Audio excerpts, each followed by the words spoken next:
Teh manis. Hadis mana? Hadis mu'allaq. Hadis mu'allaq itu adalah hadis yang perawinya itu dihapus semua sampai kepada Rasul. Sahih atau tidak? Coba tolong dibacakan siapa? Antum lah, aku yang baca. Jangan suara yang keras. Apa? Enggak, ini aja. Enggak usah. Soalnya belum tentu semua yang mau dengar dari aku. Hadis mu'allaq adalah hadis di mana satu orang perawi atau lebih ditiadakan dari permulaan sanad. Hadis yang dari awal sampai akhir itu ditiadakan sanadnya. Berarti misalnya Bukhari berkata, qala Nabi sallallahu alaihi wasallam. Al-Bukhari berkata, Nabi sallallahu alaihi wasallam telah berkata. Jarak antara Al-Bukhari dengan Nabi sallallahu alaihi wasallam itu berapa tingkatan. Maka Al-Bukhari di sini sengaja menghapus hadis tersebut. Sengaja menghapus silsilah sanad tersebut dan langsung menukil perkataan Nabi sallallahu alaihi wasallam atau sahabat. Itu hadis mu'allaq, ya. Nah, sekarang nih itu berlaku pada kitab-kitab induk matan hadis seperti Sahih Al-Bukhari atau Sahih Muslim misalnya atau Sunan-Sunan dan yang lainnya. Tetapi itu tidak berlaku pada kitab-kitab non-induk atau semi-induk seperti Arba'in Nawawi. Antum lihat Arba'in Nawawi sanadnya dihapus Arba'in Nawawi. Dihapus sanadnya dari atas Imam Nawawi atau dari atas Imam Bukhari misalnya hadis riwayat Umar bin Al-Khattab untuk innamal a'malu binniyat. Apa yang dikatakan oleh Imam Nawawi? An Abi Umar, an Abi Hafs, Umar bin Al-Khattab dan seterusnya. Langsung ke Umar bin Al-Khattab. Dan itu diriwayatkan oleh Bukhari dan juga Muslim. Nah, kalau yang seperti ini apakah kita katakan hadis mu'allaq? Tidak, secara istilah ini tidak serta-merta kita katakan hadis mu'allaq. Kenapa? Karena kitab semacam Arba'in Nawawiyah itu bukanlah kitab induk, melainkan kitab semi induk. Tapi ini ada faedah yang sangat penting, perlu diperhatikan. Kitab hadis terbagi menjadi 3, ya. Dari segi sumber atau validnya sumber atau validnya dijadikan sebagai sumber. Kitab hadis terbagi menjadi 3. Yang pertama kitab induk, yang kedua kitab semi induk, yang ketiga kitab non induk. Induk kita tahu induk itu yaitu kitab asal, kitab aslinya. Kitab induk seperti apa? Seperti kitab-kitab Sahih, kitab-kitab Al-Jami', kitab-kitab As-Sunan, kitab-kitab Al-Masanid, Musnad. Nah, yang seperti itu adalah kitab-kitab induk. Misalnya Musnad Imam Ahmad bin Hanbal, kitab induk atau bukan? Kitab induk. Kemudian Sunan Ad-Darimi, kitab induk, kitab induk. Jadi kitab induk itu adalah kitab yang mentakhrij, dalam artian meriwayatkan hadis dengan sanad hadis tersebut. Bukan meriwayatkan kitab, bukan, tapi meriwayatkan hadis dengan sanadnya. Dan kitab yang disebut kitab induk ini itu selalu meriwayatkan hadis dengan sanadnya. Walaupun di dalam satu kitab mungkin ada beberapa hadis mu'allaq, yang artinya hadis yang sanadnya dihapus dari awal sampai akhir menuju Rasul. Itu mu'allaq. Baik, misalnya Sahih Al-Bukhari, misalnya hadis innamal a'malu binniyat, ya, diriwayatkan oleh Al-Humaydi. Al-Bukhari dari Al-Humaydi kemudian mendapatkan ilmu dari Sufyan bin Uyainah, kemudian dari Yahya bin Sa'id Al-Ansari, kemudian dari Muhammad bin Ibrahim At-Taimi, kemudian dari Ikrimah Al-Qamah, dari Al-Qamah, kemudian dari Umar bin Al-Khattab, kemudian dari Rasul, baru innamal a'malu binniyat. Nah, yang seperti ini bersanad. Al-Bukhari meriwayatkan langsung dengan sanadnya, dan juga hadis kedua, ketiga sampai berapa ribu seterusnya. Nah, itu semua kitab namanya Al-Jami' As-Sahih, Al-Muslim ila Rasulillah SAW dan seterusnya. judulnya panjang. Nah, Sahih Al-Bukhari termasuk kitab induk bukan? Kitab induk. Kenapa? Karena menjama hadis dalamnya itu dengan sanadnya. Dan sanadnya langsung beliau sanadnya dari guru yang seterusnya sampai kepada Nabi sallallahu alaihi wasallam. Itu kitab induk, yaitu kitab yang mu'tamad, yang bisa dijadikan pedoman atau bisa dijadikan sebagai sandaran sumber hadis. Bisa dikatakan kitab induk terakhir untuk yang seperti ini adalah sampai akhir masa Imam Al-Baihaqi, pertengahan abad ke-5 Hijriah, yaitu tahun sekitar 450-an Hijriah. Karena Al-Baihaqi itu merupakan dikatakan akhir dari era mutaqaddimin, kata para ulama, sebagian ulama. Al-Baihaqi banyak menulis kitab, banyak sekali, seperti Ma'rifatus Sunan wal Athar, kemudian As-Sunan Al-Kubra, Sunan As-Sughra, dan yang lain-lain, Dalailun Nubuwah dan lain-lain. Dan semua kitab-kitab itu bersanad dari Al-Baihaqi langsung kepada seterusnya, sahabat atau nabi. Baik, jadi kitab-kitab induk itu seperti kitab-kitab Sahih atau Jami', kitab-kitab Sunan, kemudian kitab-kitab Musnad, kemudian kitab-kitab Musannaf seperti Musannaf Abdur Razzaq, Musannaf Abi Awanah, dan lain-lain. Baik, itu ada di contoh kita itu. Nah, itu kita induk. Sehingga ketika kita mengatakan hadis ini diriwayatkan oleh Al-Bukhari, boleh atau tidak? Boleh. Hadis ini diriwayatkan oleh Abdur Razzaq dalam Musannafnya, boleh. Hadis ini diriwayatkan oleh At-Tirmidzi dalam Al-Jami'-nya, boleh.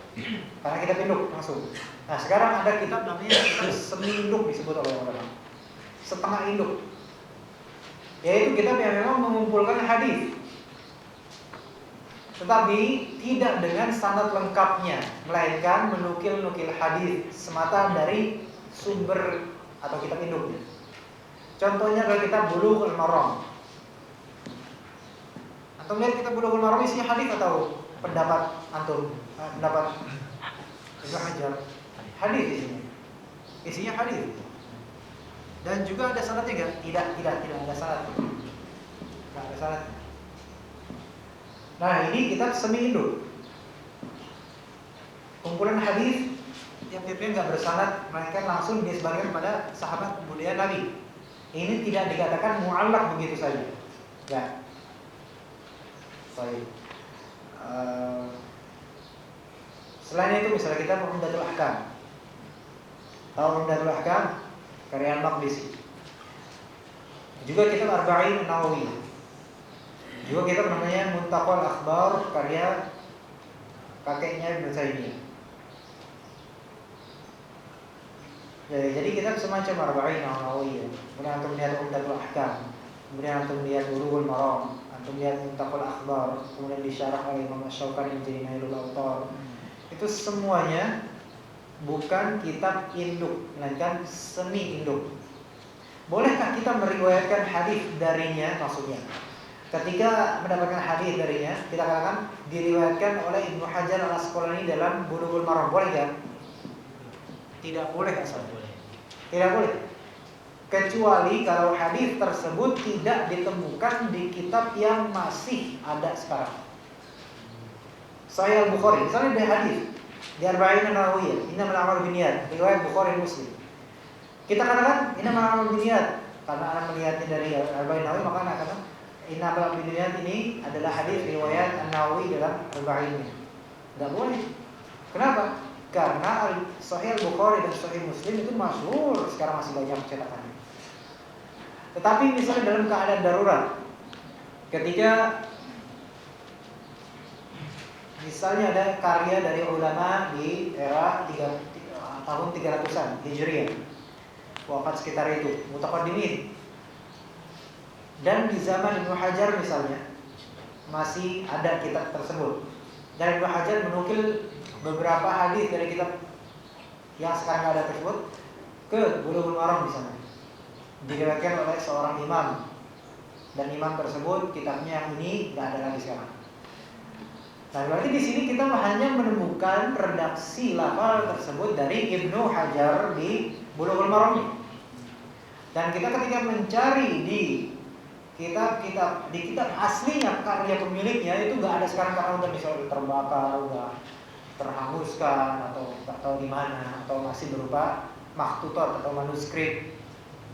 Maka kita di sini dibolehkan untuk mengatakan diriwayatkan oleh Ibnu Hajar hadis yang diriwayatkan oleh fulan Syekh ulama fulan wafat pada tahun sekian 300 sekian dalam kitabnya. Itu boleh. Tapi tetap kita nisbatkan kepada perawi aslinya. Misalnya Abu Awanah misalnya. Mempunyai kitab, hilang kitabnya sampai sekarang nggak ada, tapi di zaman Ibnu Hajar ada dan juga Ibnu Hajar menukil kitab tersebut misalnya di Fathul Bari.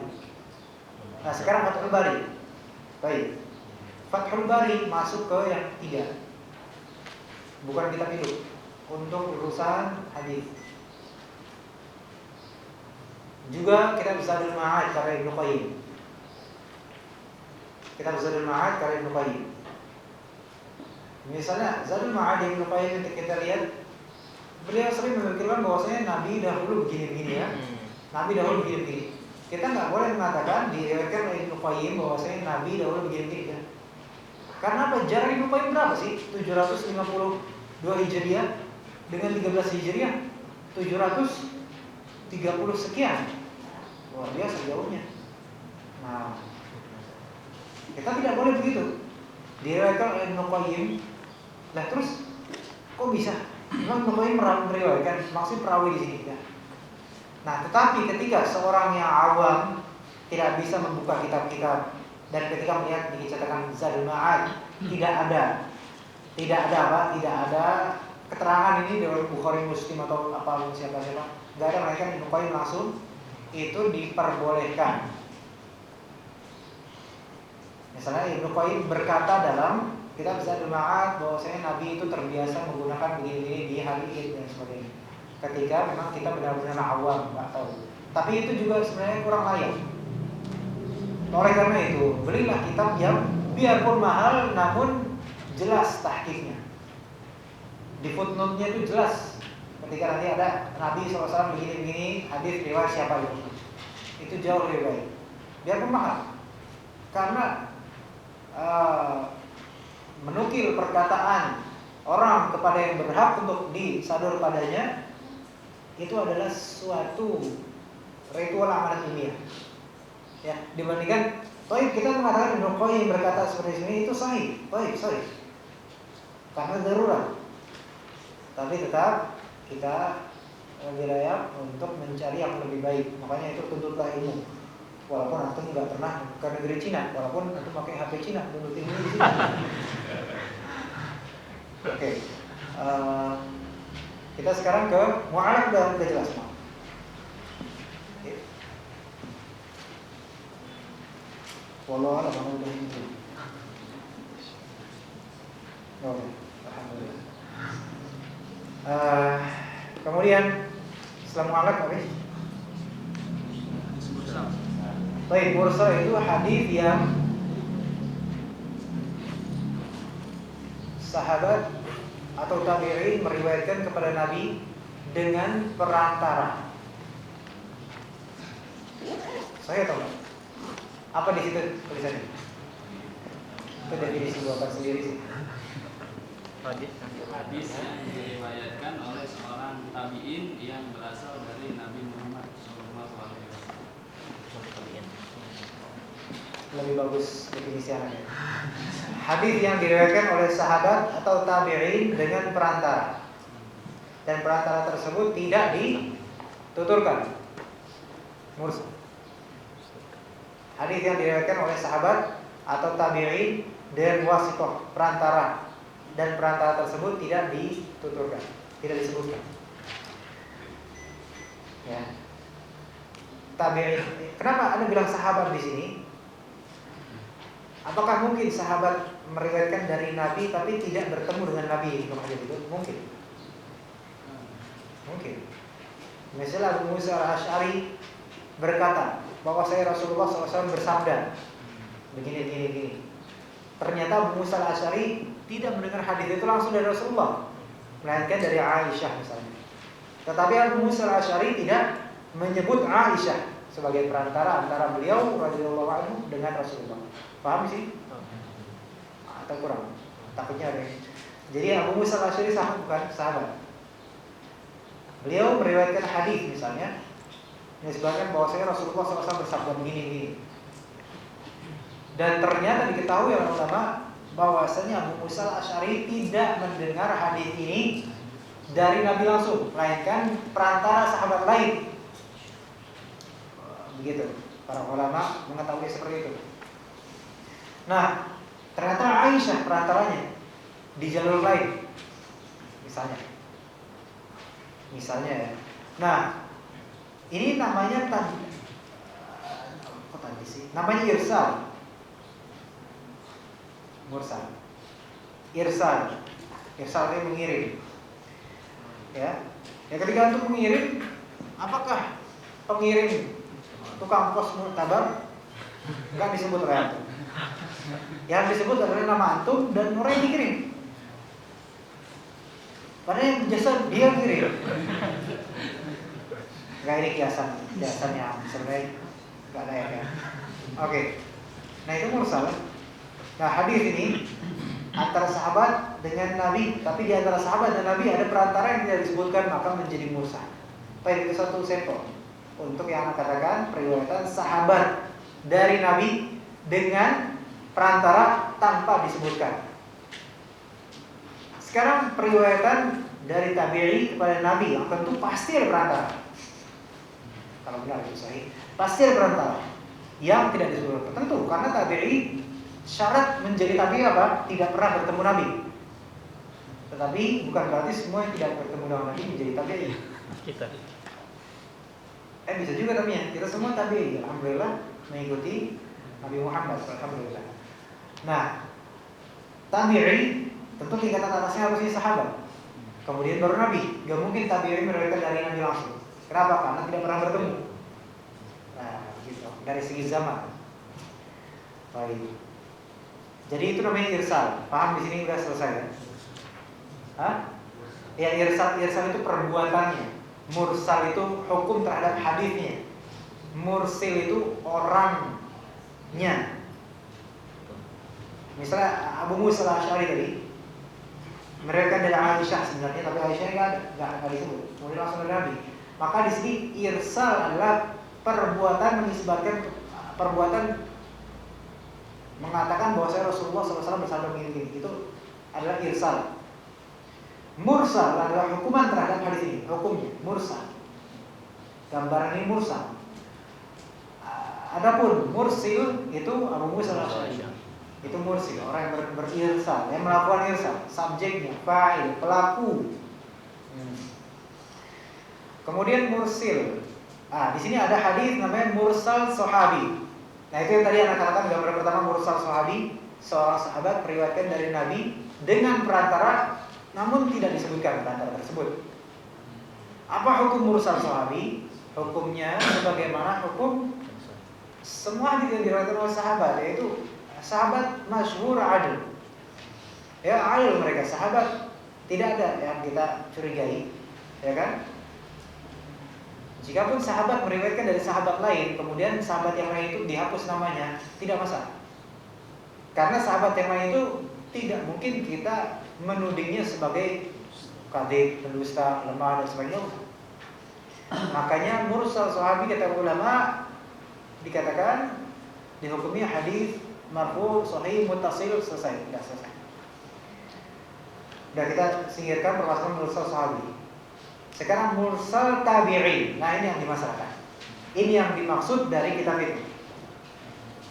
Di kitab itu definisinya nggak mencakup mursal sahabi. Nah, sekarang mursal tabi'i itu adalah hadis yang diriwayatkan oleh tabi'i bersambung kepada Rasulullah dengan adanya perantara yang tidak disebutkan, yaitu sahabat. Hukumnya mursal itu pada asalnya tidak diterima begitu saja, kecuali satu, jika yang mengirsalkan itu adalah Sa'id bin Al-Musayyib. Udah itu aja. Gak ada yang lain. Kedua, bisa kita ambil jika ada jalur lain yang menguatkannya. Ya. Jika ada jalur lain yang menguatkannya. Misalnya di sanad ini, jalur sanad ini ternyata mursal. Tapi ketika melihat di sanad lain, di kitab lain, oh ternyata disebutkan dari tabi'i ke sahabat kemudian Nabi. Itu bisa jadi kuat. Tuh, urusan irsal mudah-mudahan kelar dengan singkat. Karena kita menuju tadlis.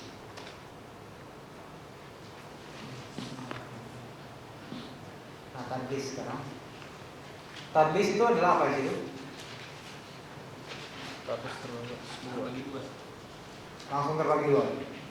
Adalah tadlis isnad, adalah tadlis asyuyukh. Tadlis isnad yaitu tatkala diduga bahwa perawi telah meriwayatkan dari gurunya, padahal dia tidak mendengar darinya. Kemudian hadis tersebut diriwayatkan dengan menggunakan sigoh, yaitu ungkapan yang masih muhtamal atau mengambang. Yang kedua tadlis Asyui. Hah? Asyui. Tadlis apa? Asyuyukh. Ada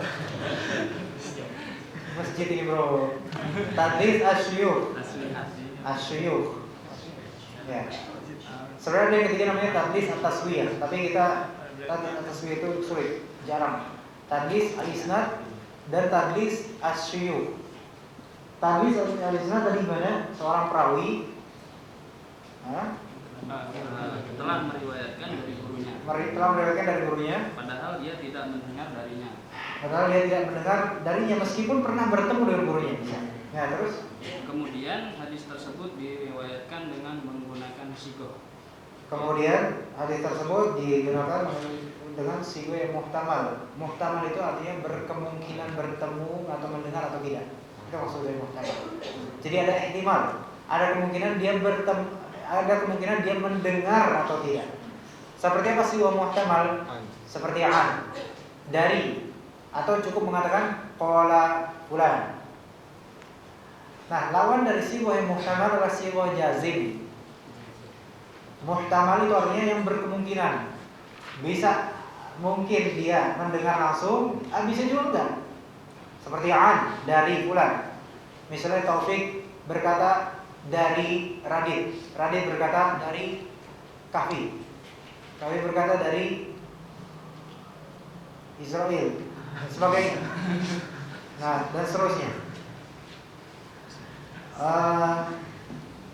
Adapun sighah jazim, yaitu yang menancapkan, memantapkan, itu seperti sami'tu, I've heard. Kemudian haddatsana atau haddatsani. Kemudian akhbarona atau akhbaroni, anba'ana, anba'ani, dan sebagainya. Antum nulis tadi? Mau ana ulangi? Ya, oke. Itulah akhir sekalian. Seperti sami'tu fulanan yaqul, aku telah mendengar fulan berkata. Akhbarona atau akhbaroni, haddatsana atau haddatsani, anba'ana atau anba'ani, dan yang lain-lainnya. Oke. Terus sighah jazim. Kalau dengan sighah jazim sami itu fulan itu sudah jelas, berarti dia mendengar. Haddatsana telah menceritakan kami, berarti mendengar langsung. Tapi kalau an dari Radit, baik, bagaimana cara antum mendapatkannya dari Radit? Mendengar langsung atau ada perantara? Nah, karena dua kemungkinan, imma mendengar langsung, imma ada perantara. Dijawab, ya ada perantara apa? WhatsApp. Nah. Oke. Sekarang kita ke tadlis isnad. Tadi meriwayatkan dari seorang syekh. Sahih? Syaratnya itu kan? Satu. Kedua, tidak mendengar darinya. Ternyata tidak mendengar darinya sebenarnya. Ketiga, dengan lafal yang tidak menutup kemungkinan dia tidak mendengar darinya. Ya? Tadlis isnad. Karena kejauhan nggak dapat kertas ini. Tadlis isnad. Perhatikan baik-baik. Contohnya, hari ini sampai tadlis isnad aja ya. Masya Allah ini, perhatikan. Misal, riwayat Imam Ahmad dalam Musnad. Ini sebagai contoh. Ya. Kita mempelajari sanadnya, bukan matannya. Haddatsana Aswad bin Amir. Kemudian antum lihat pohonnya ini, Aswad bin Amir ya. Haddatsana Israil. Baik, lihat Israil. Baik, haddatsana ini sighah jazimah atau sighah muhtamalah? Jazimah, menetapkan. Baik. Israil berkata, an Abbad bin Mansur. Dari Abbad bin Mansur. An ini sighah muhtamalah, teman. Muhtamalah, bukan jazimah. Kemudian Abbad bin Mansur berkata, an Ikrimah. Muhtamalah. Tapi nggak semua yang kita ada an kemudian kita tuduh, oh berarti ini orang ini berarti Israil, Abbad bin Mansur dan Ikrimah berarti jangan-jangan enggak gitu juga. Ya. Ini cuma sebagai pelajaran bagi kita supaya terbiasa mengetahui an itu seperti apa, haddatsana itu apa. Ikrimah berkata an Ibnu Abbas. Dari Ibnu Abbas. Nah, Ibnu Abbas berkata, anna Nabi sallallahu alaihi wasallam kana yaktahil bil ithmit kulla lailatin qabla ayyanam. Nabi sallallahu alaihi wasallam mencelak dengan ithmit. Nah, di sini antum cari makna ithmit, cari kamu tidak ketemu. Coba dicari di Google Play, di software aplikasi. Aplikasi dari Ustaz Ahmad ada, antum cari ithmit itu artinya apa? Dari terjemahan bahasa Indonesia yang hadis ini. Bil ithmit kulla lailatin qabla ayyam. Berarti mencelak matanya di setiap malam sebelum tidur. Baik, sudah kita nggak usah mempelajari matanya ya, tapi isnadnya. Lihat isnadnya, Ahmad, Aswad, Israil, Abbad, Ikrimah, Ibnu Abbas radhiyallahu anhum jami'an. Siap nih ya? Siap kita melihat bagaimana para ulama menilai hadis ini. Ini baru beberapa poin aja. Maksudnya ini ringkasan yang bawah-bawah ini. At-Tirmidzi, beliau pun sebenarnya meriwayatkan hadis ini di Al-Jami' Al-Kabirnya. Tapi dalam kitab namanya Al-Ilal Al-Kabir karya beliau rahimahullah, beliau berkata, "Sa'altu Muhammadan 'an hadzal hadits." Faqala, "Huwa haditsun mahfuz wa 'Abbad bin Mansur saduq." Sa'altu, apa artinya? Saya telah bertanya.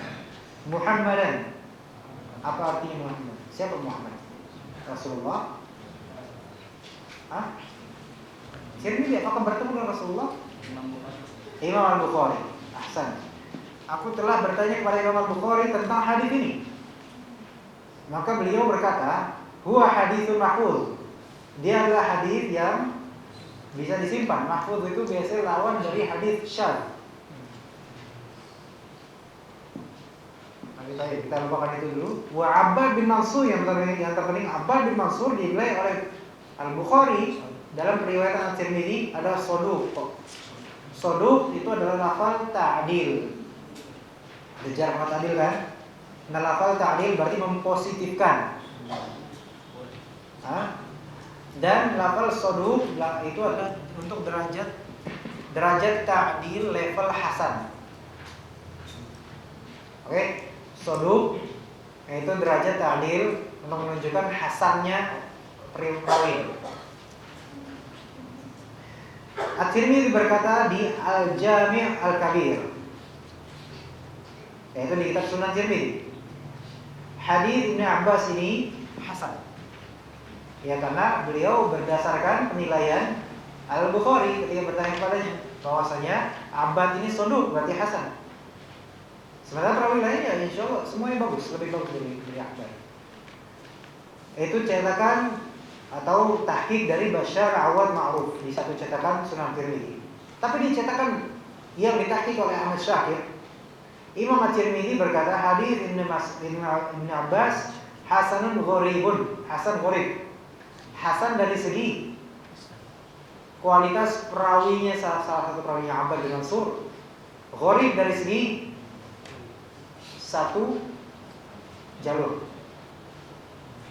Di situ dia apa itu hadis gharib? Nah, kan luar biasa ini. Murojaah lagi, hadis gharib itu apa? Atau yang nggak pernah sampai? Terserah antum jawab apa. Qala al-Hakim fil Mustadrak. Imam Tirmidzi 270 sekian wafatnya. Al-Hakim 405 sekian, 405 wafatnya. Di dalam kitab Mustadrak jilid keempat, Al-Hakim berkata, "Hadza haditsun shahihul isnad." Lihat perbedaan penilaian. Hadis ini sanadnya sahih menurut. Berarti beliau menjadikan Abbad bin Mansur, menganggap Abbad bin Mansur adalah seorang yang selain siqah, tentu saja di sini dikatakan siqah dan juga hafalannya sempurna. Sahih al-isnad. Walam yukhrijah, dan mereka berdua belum mengeluarkan hadis ini. Maksudnya Al-Bukhari dan Muslim tidak mengeluarkan hadis ini dalam sahih mereka berdua. Karena ini kita mustadrak itu ala sahihain. Dan itu nanti kapan-kapan dibahas insyaallah. Wa Abbad, kata Al-Hakim, Abbad bin Mansur ini lam yutakallam fihi bihujjah. Lam tidak, artinya yutakallam fihi, diperbincangkan tentangnya. Atau ingat kalau misalnya ada frase takallama terus fi, takallama fi, itu artinya membicarakan keburukan ini. Misalnya atakallamu atau anta tatakallamu fi haqqi Midwan. Berarti kamu membicarakan keburukan Midwan. Nah, di sini maksudnya Abbad itu tidak diperbincangkan tentang keburukannya dengan hujjah. Maksudnya jika pun ada yang memperbincangkan keburukan Abbad, kekurangan Abbad, maka itu tidak diperbincangkan dengan dalil, dengan hujjah. Lemah hujjah mereka, kata Al-Hakim. Tapi kemudian Az-Zahabi rahimahullah wafat 730 sekian. Imam Az-Zahabi yang hadir kemudian di 300 tahun setelahnya, beliau meneliti kitab Al-Mustadraknya karya Al-Hakim dan ternyata menemukan banyak kesalahan Imam Al-Hakim. Dan salah satu poinnya di sini, Az-Zahabi menta'aqub. Ta'aqub artinya mengkritisi dan menseleksi lagi. Az-Zahabi mengkritisinya penilaian Al-Hakim terhadap Al-Abbad bin Mansur dalam kitab yang beliau julukan talkhis terhadap mustadraknya Al-Hakim dengan penilaian dari Az-Zahabi. Wala huwa hujjah, dan bukanlah dia itu hujjah. Maksudnya Abbad ini bukanlah hujjah. Maksudnya adalah gak bisa dijadikan hujjah. Seorang yang tidak makbul. Nah, baik, dari awal tadi kita udah dikatakan oleh Al-Bukhari, dari Tirmidzi, Abbad seluruh. Kemudian ditinggikan oleh Al-Hakim, down kemudian oleh Az-Zahabi. Nah, sekarang itu udah, kita fase kedua ini udah selesai. Udah paham insyaallah. Kalau nggak paham, mudah-mudahan Allah pahamkan suatu saat. Kemudian karena waktu kita sempit, Al-Bukhari berkata, "Bima naqalahu anhu Az-Zahabi fi Mizan al-I'tidal." Imam Al-Bukhari berkata di permasalahan yang dinukil oleh Az-Zahabi dalam kitab Mizan al-I'tidal jilid kedua. Kitab Mizan al-I'tidal itu mencakup di dalamnya nama-nama perawi-perawi yang dhaif. Ya, Mizan al-I'tidal. Ya, Mizan al-I'tidal. Ya, kemudian yang Az-Zahabi mengabarkan di sana perkataan para imam tentang perawi ini. Nah, sementara Az-Zahabi mengatakan dari Al-Bukhari mengatakan Rubbama dallasa Abbad an Ikrimah. Rubbama artinya maybe. Mungkin Abbad ini mentadlis dari Ikrimah, yaitu apa? Menyembunyikan Syekh yang dia sebenarnya meriwayatkan darinya, bukan dari Syekh yang zuhirnya dia meriwayatkan darinya. Maksudnya adalah sepertinya Abbad atau mungkin Abbad ini meriwayatkan dari selain Ikrimah menuju Ikrimah. Di sini Imam Al-Bukhari mengatakan rubbama. Imam Al-Bukhari itu juga ulama jarh wa ta'dil. Tapi beliau adalah di antara yang jarang dari ulama jarh wa ta'dil yang ketika menjarah itu sopan, lembut seperti ini. Rubbama kayaknya dalasa Al-Abbad an Ikrimah. Nah, tapi ini jarah. Ini jarah terhadap Abbad. Qala Abu Hatim berkata, fil jarh wa ta'dil, dalam kitab Jarh wa Ta'dil, libnihi, milik anaknya. Abu Hatim punya anak namanya Ibnu Abi Hatim disebutnya. Punya kitab namanya Al-Jarh wa Ta'dil. Karya anaknya bukan karya Abu Hatim, tapi Ibnu Abi Hatim banyak menukil dari ayat itu saja. Di kitab Al-Jarh wa Ta'dil tentang para perawi. Di jilid ke-6 ini dikatakan oleh Abu Hatim, ayahnya Ar-Razi, Abu Hatim Ar-Razi, kana dhaifal hadits. Si Abbad ini lemah hadisnya. Wa nara annahu akhadha hadhihi al-ahadits 'an Ibnu Abi Yahya. Dan kami memandang dia itu mengambil hadis ini, hadis-hadis seperti ini dari Ibnu Abi Yahya namanya. Ibnu Abi Yahya dari Dawud bin Husain, dari Ikrimah, dari Ibnu Abbas. Berarti ada dua syekh, dua perantara yang dihapus oleh Abbad. Yaitu yang pertama Ibnu Abi Yahya dan atasnya Dawud bin Husain, barulah Ikrimah. Gitu. Dua orang, Ibnu Abi Yahya dan Dawud bin Husain, ya secara berurutan. Ini Abbad, kemudian Ibnu Abi Yahya, kemudian diriwayatkan dari Dawud bin Husain, kemudian barulah Ikrimah. Berarti dua ini dihilangkan oleh Abbad. Ibnu Hibban dalam kitab Al-Majruhin jilid kedua dari Ali bin Al-Madini, sami'tu Yahya bin Al-Qattan yaqul, aku mendengar Yahya bin Al-Qattan, ulama hadis itu, berkata, qultu li Abbad bin Mansur. Yahya bin Al-Qattan langsung ngomong ke Abbad bin Mansur. Abbad bin Mansur wafat 152, ya kan? Yahya bin Al-Qattan saya lupa berapa, tapi Ali Al-Madini wafat 234. Qultu li Abbad bin Mansur. Yahya bin Al-Qattan berkata, saya sudah pernah bertanya ke Abbad bin Mansur, dari siapa kamu mendengar hadis ini, yaitu Nabi bercelak 3 kali, yaitu hadis yang berkenaan dengan celak Nabi ini. Dari siapa? Kemudian Abbad pun berkata kepada Yahya bin Al-Qattan, Yahya bin Sa'id Al-Qattan maksudnya. Faqal haddatsani Ibnu Abi Yahya dari Dawud bin Husain, dari Ikrimah, dari Ibnu Abbas. Berarti clear. Langsung surahatan dia mengatakan, Abbad mengatakan haddatsani, telah menceritakan padaku.